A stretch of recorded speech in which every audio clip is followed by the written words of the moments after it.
You spend your whole life giving, and one day you wake up and realize you were only ever being used, not out of malice, but entitlement. And sometimes, the people you sacrifice the most for are the ones who believe they deserve to take it all. My name is Helen Whitmore. I'm 70 years old, and I've lived in this house for 35 of them. I raised my son, Brady, here. I buried my husband here. I planted every flower in this garden, and I scrubbed every inch of these hardwood floors. This isn't just where I live. It's the place that holds my entire life. I was a school teacher for over 3 decades. Not glamorous, not high-paying, but steady. I clipped coupons. I skipped vacations. I packed lunch every single day to save money for Brady's future. When he wanted to go to college out of state, I didn't even blink. I took a second job tutoring in the evenings to cover the gap. Back then, Brady used to say, "Mom, you're the strongest woman I know." I didn't know strength would someday look like keeping quiet while your only child forgot you existed. After my husband Bill passed 10 years ago, things changed. Brady got busier, visits became phone calls, and eventually the phone calls became texts. "Too much going on, Mom. Next week, okay?" Weeks turned into seasons. Still, I kept believing he was just overwhelmed. Life's tough. I reminded myself, he's building something. Be proud, be patient. But over time, the visits, when they did happen, felt rehearsed. He'd sit at the edge of the sofa like he had one foot out the door. He stopped asking about how I was doing. Instead, it was always about him, his business plans, his investment opportunities, how I should consider downsizing. "Mom, the house is too much for you now," he'd say with a businessman's smile. "You could sell it, enjoy the extra money, move somewhere modern. You deserve that." But it never felt like I was the one who'd benefit from that sale. I ignored the gut feeling. I'd taught hundreds of children to trust their instincts, but I refused to trust mine. Because deep down, I thought, he wouldn't. Not Brady. I didn't know then that I was already living inside the setup of a revenge story. Not one where I would get even, but one where I'd have to fight, quietly, just to reclaim what was already mine. And that fight was coming sooner than I ever expected. It started with a white envelope in the mailbox. No name on the front, just Urgent Fairway National Mortgage Division. I nearly tossed it, thinking it was some pre-approved nonsense, but something about the weight of it made me open it right there, standing barefoot in my kitchen. The first line hit me like a slap. "This is your third and final notice before foreclosure proceedings begin."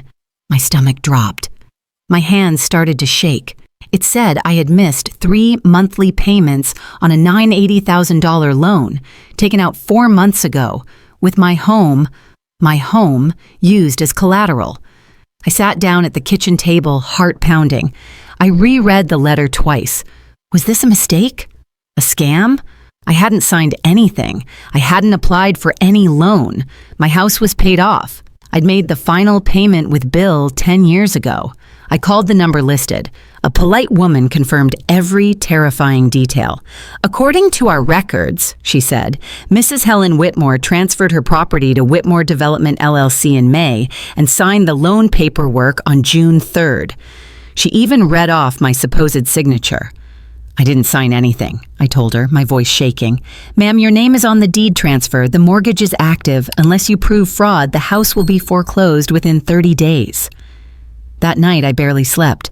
I kept thinking about how much time I'd spent in this house, how every wall still echoed with Brady's childhood. And now it had been taken, quietly, legally, disguised as business. The next morning, I drove to the county clerk's office. I didn't even tell my neighbor where I was going. When the clerk pulled up the deed, my heart stopped. My home was no longer mine.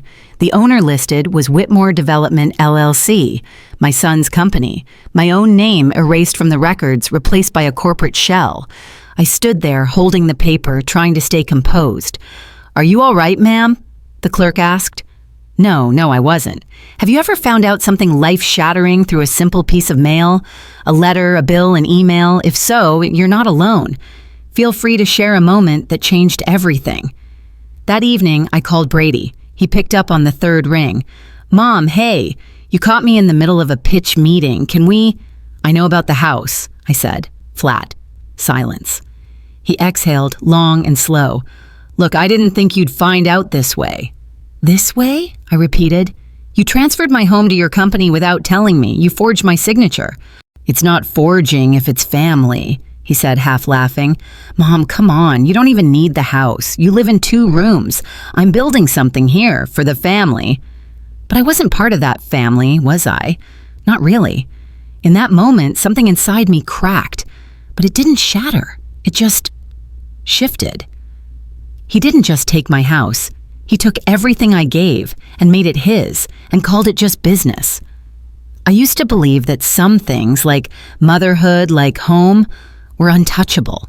That even when your children drifted, even when they forgot birthdays or didn't ask how you were doing, there was still a line they wouldn't cross. Turns out, I was wrong. 3 days after that call with Brady, I drove out to the construction site of his new duplex project. I didn't tell him I was coming. I just wanted to see it with my own eyes, what my house had become a part of. The site was buzzing. Trucks, contractors, banners that read, "Coming soon, the Whitmore Residences, redefining urban living." My name was on the sign, but not my name, just the one that used to mean something, Whitmore.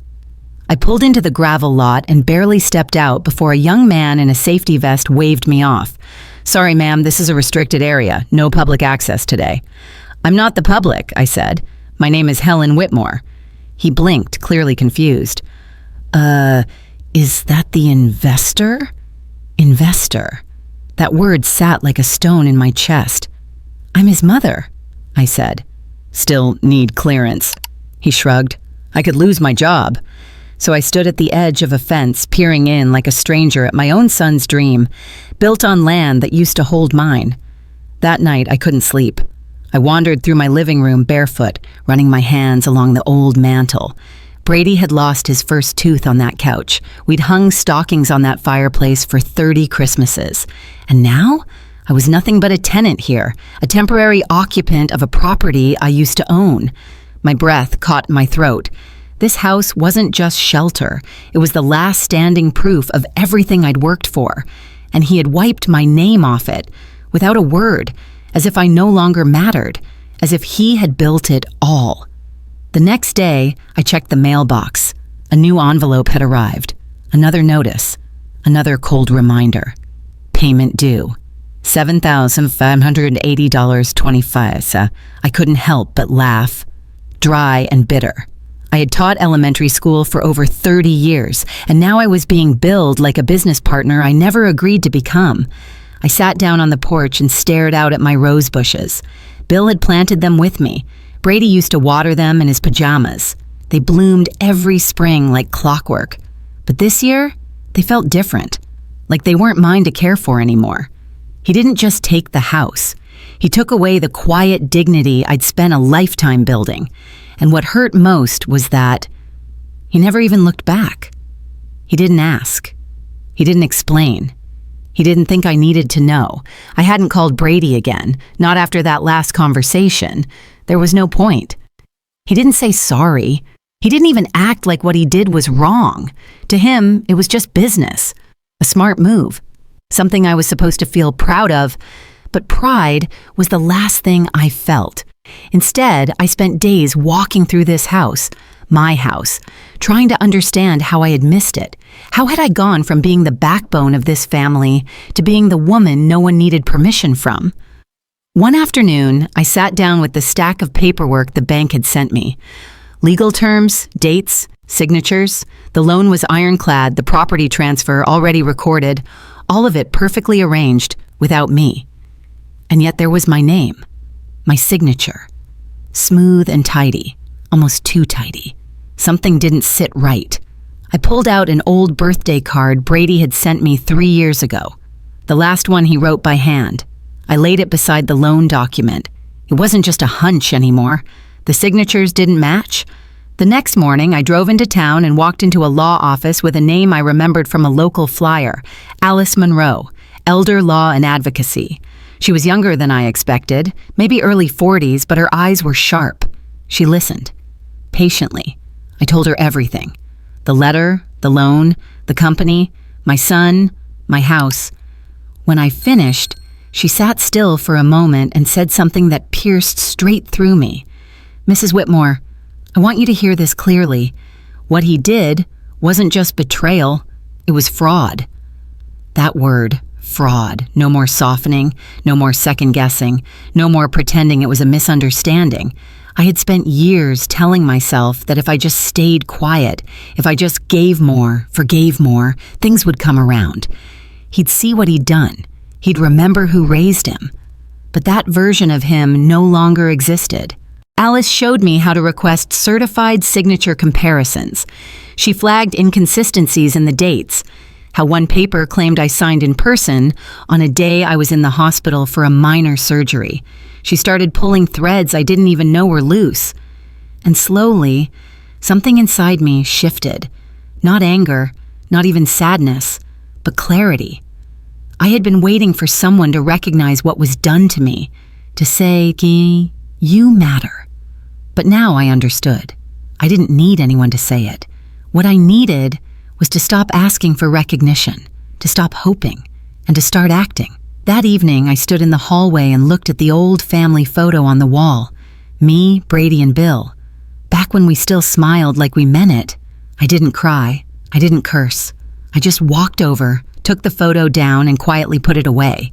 Alice warned me the process would be slow, painfully slow. She said, "People think the courtroom is where justice happens, but for people like you and me, it starts in paperwork, patience, persistence." So that's what I did. Every morning, I sat down at my kitchen table, still mine for now, with my reading glasses and a notebook. I collected every receipt, every tax statement, every scrap of proof that this house had been mine for over 3 decades. We requested the original notary logs. They couldn't find them. We pulled hospital records showing I was sedated the day I supposedly signed the transfer. We brought in a handwriting analyst who confirmed the signature wasn't mine. But we didn't scream. We didn't threaten. We documented. We filed. We waited. Meanwhile, I started changing things around the house. Not out of fear, but out of ownership. I painted the guest bedroom soft yellow like it used to be when Brady was 5. I cleaned out the attic and donated the boxes full of business brochures and glossy pamphlets he used to leave around like trophies. I wasn't erasing him. I was just choosing not to live in his shadow anymore. There was a strange peace in those quiet days. For the first time in years, I wasn't hoping for a phone call. I wasn't checking the mailbox with anxiety.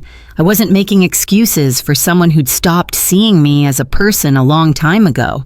Instead, I baked. I read novels I'd been putting off.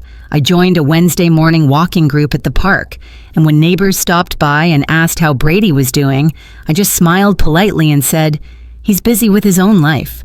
I'm busy reclaiming mine." They didn't press. They didn't need to. 3 months later, we filed an official petition with the court. Petition to void property transfer based on forgery and incapacity. Brady was served quietly at his office.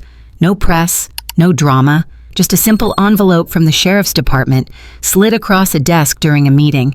He didn't call. He didn't text. And for the first time, I didn't wait for one. Because I finally understood. Some sons grow up believing their mothers are just the scaffolding beneath their success. Useful, invisible, disposable. But I wasn't scaffolding. I was the foundation, and I was still standing. The courtroom was small, quiet. Just a few rows of wooden benches, a tired judge, and the soft buzz of fluorescent lights overhead. Brady didn't show up. His lawyer came alone. No apologies. Just a tone that said, "Let's get this over with." Alice stood beside me, calm, confident. She laid out everything, the forged signature, the missing notary log, my hospital records, the expert analysis. No theatrics, no outrage, just the truth, organized, undeniable. When the judge spoke, it was almost anticlimactic. The court finds sufficient evidence of fraud. The property transfer is void. Title is restored to Mrs. Helen Whitmore, effective immediately. Just like that. It was mine again, legally, fully, quietly. No one clapped. There was no dramatic music. I just walked out of that courtroom into the afternoon sun and exhaled like I'd been holding my breath for a year. The next week, a letter came from Brady's office. Not from him, just his legal team. They offered a settlement, a written apology on behalf of Mr. Whitmore, and a request for confidentiality. I declined both. I didn't want money. I didn't want his words on paper. I just wanted peace. And I had it. The house feels different now. Not because anything has changed, but because I have. I moved his trophies into a box and slid them into the back closet. The Whitmore Residences project stalled after investors pulled out. Rumor is he had to sell off assets to cover the losses. I wouldn't know for sure. I stopped asking. One morning, I sat on the porch with a cup of tea and watched a mother and her little boy walk past. She was holding his hand, gently correcting his posture as he dragged his feet. It reminded me of myself, decades ago, when I believed that if you just gave everything, they'd remember. I know better now. The family photo still lives in the hallway closet. Not out of anger, not shame, but choice. Because healing isn't about forgetting. It's about remembering with clear eyes. And I remember exactly who I am. If this story touched something deep in you, if you've ever had to quietly take back what was yours without anyone noticing, just drop one word in the comments. Still here. Someone else might need to see it today.